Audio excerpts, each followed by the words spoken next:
First of all, if you have listened to the interview with Peter Petrov, when I asked him about dating, he raised this point first. He said, I'm not even sure the time was moving the way it does now. Because so many people, so many clients, when he puts them under regression and they get transported to another time, he asks them when is that. And when he goes in the older layers, people themselves often report that time was different. I can't tell you in your terms. So, since the consciousness in which the ancient Egyptians functioned was quite different from ours, maybe they had a different experience of time altogether. And this is not at all as far-fetched as it may sound to many. For example, I'm a pretty ordinary person, but during shamanic rituals and even sometimes during meditation, I have really experienced time in a very different way. Sometimes it went much faster. I mean, I accomplished things which usually take 15 minutes, but the clock showed 1 hour. Or in other cases, I did stuff during ritual, things which would normally take me a couple of hours to accomplish, just to find out that it was only 10 minutes that were gone. And there was no like boundary or any sort of change which I felt when I went into this other flow of time or when I came back. So, since people were quite different back then, maybe their time was flowing in a different manner. Maybe we can't even calculate it with our years anyway.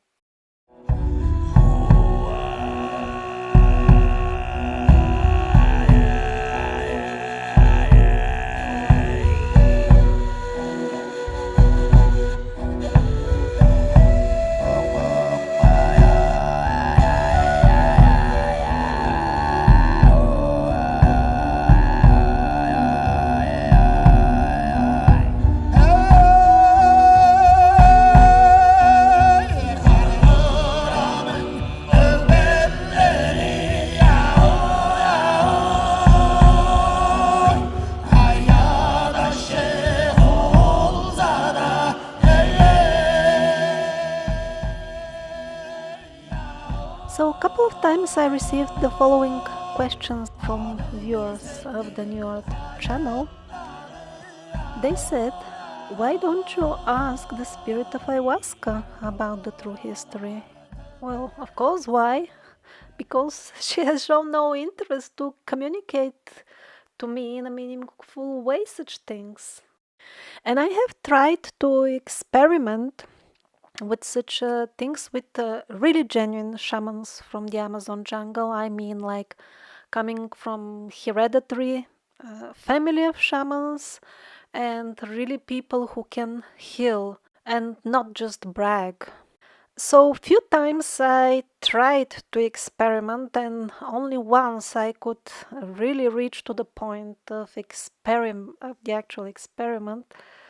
On the other occasions, although I even had a native Spanish translator, yeah, university educated person from Lima, even he, in his attempt to communicate to the jungles from the shamans of the deep jungle, he said, I don't know what to tell you because it seems they speak Spanish because they understand what I'm saying, but when they respond, it's as if they're answering another question. So basically, communication was impossible.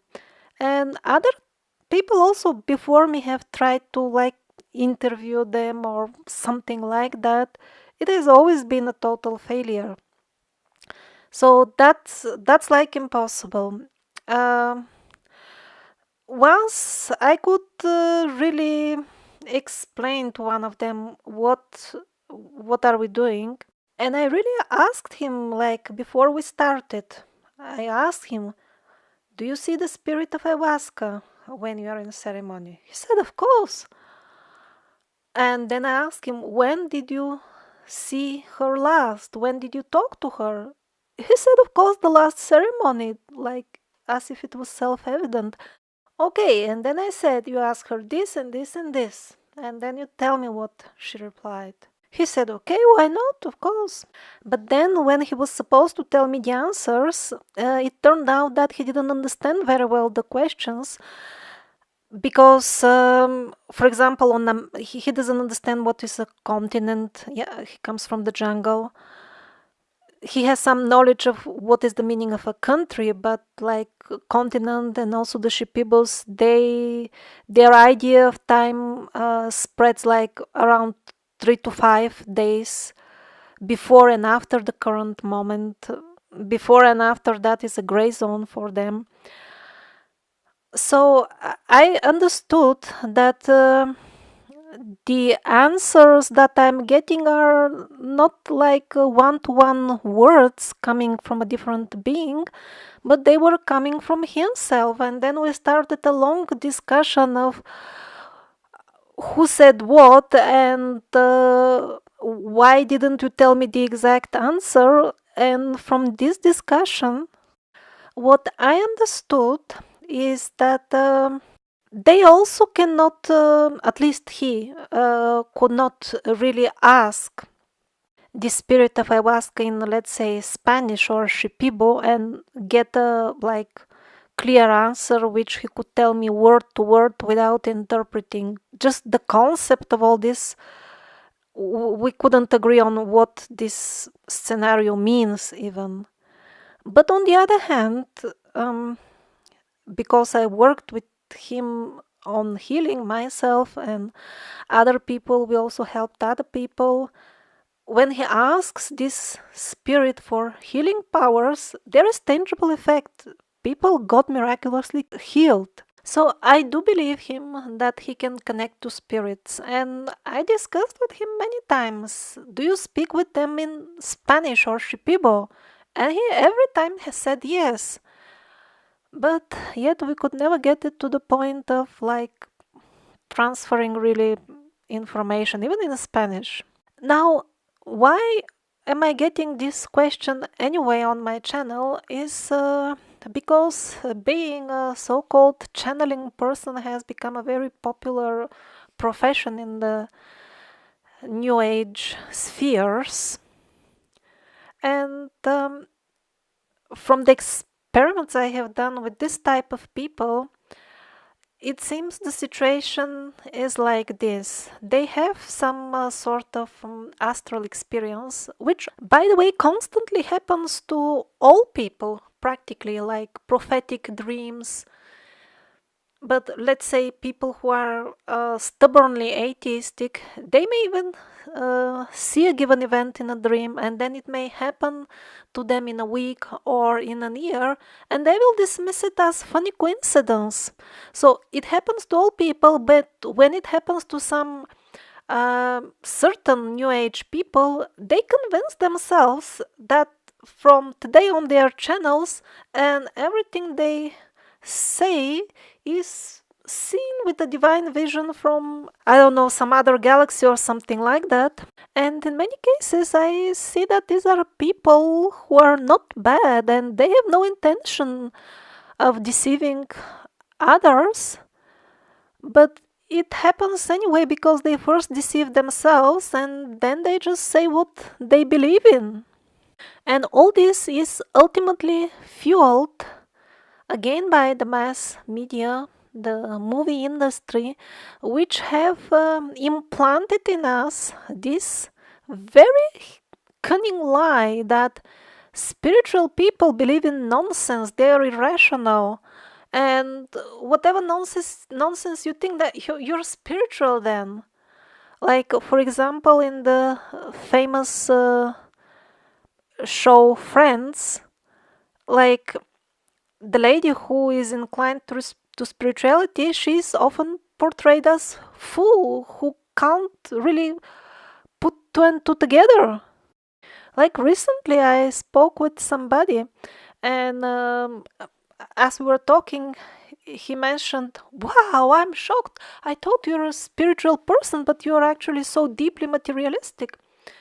And I asked him, "Why do you think so?" And he said, "It's because you always try to verify things. And that's not for spiritual people. Spiritual people, they just believe things. Don't you know that?